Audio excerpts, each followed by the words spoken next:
Hi, welcome to episode 145 of Not Enough Thumbs. Today's movie is The Nanny Diaries from 2007, starring Scarlett Johansson. Scarlett Johansson.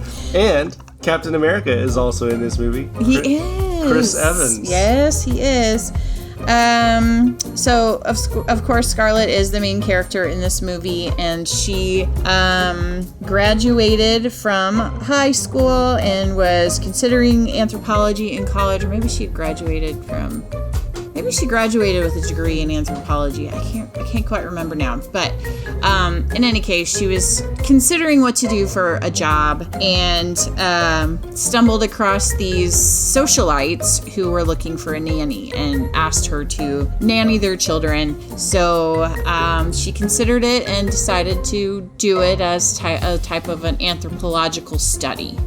Yep. So she lived the life of a nanny on the Upper East Side to parents who did not want to parent their children. So the thing that really scares me about this movie is that these people probably exist, for real.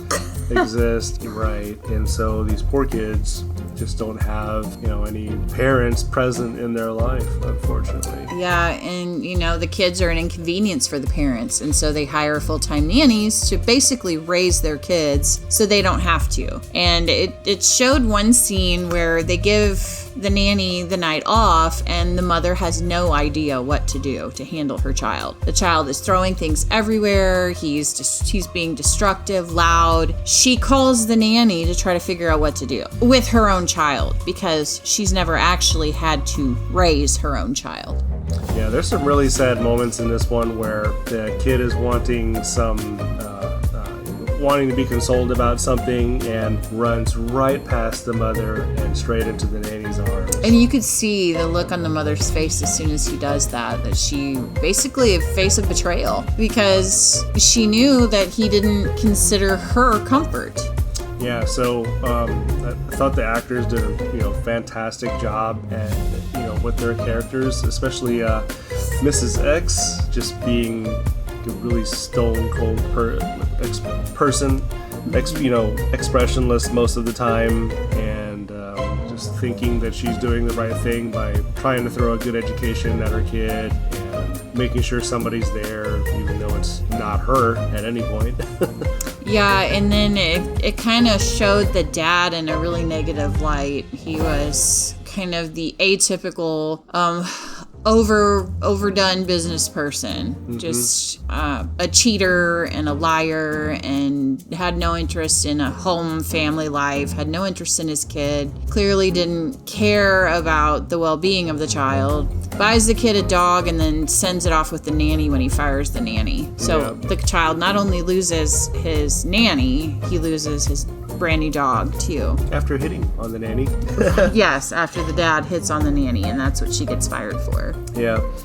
So I think the movie comes around really nicely with a nice wrapped up ending with the nanny tells them off, but also kind of gives them a little slap in the face in a loving way of, hey, your kid just wants you. Your kid wants to be with you. Your kid wants a relationship with you, and you're letting it be wasted. And so the thing that surprised me was that the facilitator of this class, which is a group of moms, and they are... the group of the socialite moms. And they are there to criticize their nannies. Yes, right? Complain about the nannies and figure out how that they're going to handle the nanny situation. And so, but the facilitator let, what's Scarlett's name? So they have, to preface this, all of the socialite wives set up nanny cams. So they have hidden cameras somewhere within the home, most of the time in a teddy bear or behind a picture frame or somewhere where the nannies aren't able to find it, or so they think. And so then they can be watching the nannies with their kids while they're not there if they want to. So the one thought she was catching the nanny doing some incriminating things, but really the nanny, after she got fired, just kind of went on a rampage on that, but then gave her the kind of kick in the seat of the pants info. Yep, caused her to walk out and eventually have a change of heart. So that was, excuse me, that was I think the movie ended nicely. It did, yeah. It ended with the mother actually trying to pick up the pieces and be a mother. Yeah, which is a really cool thing to see. Yeah. Nice, simple and positive. Good, happy ending. Yeah. So I like those where there's a quality ending at the end. Mm-hmm. So I would say this is definitely a 2 thumbs up movie. It's one that we would recommend watching. It's good, and it was fairly clean. There were a couple of words in it, but not a lot, and it was mostly when the dad was in the picture. So just kind of need that if you have younger children watching with you. But otherwise, it's a quality movie. What would you rate it? I would probably rate it an 8 out of 10. I was gonna say 7.5. There you have it. Certainly that is, the Nanny Diaries. Worth rewatching for sure. From 2007? Nanny Diaries from 2007. Okay, cool. All right, well, thanks for tuning in, guys, and we'll see you next time. Bye.